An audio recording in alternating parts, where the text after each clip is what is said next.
Behold the Father's heart,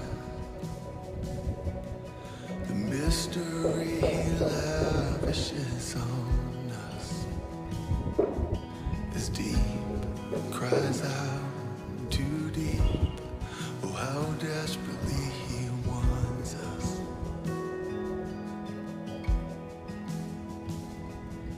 The things of earth stand next to Him like a candle to the sun.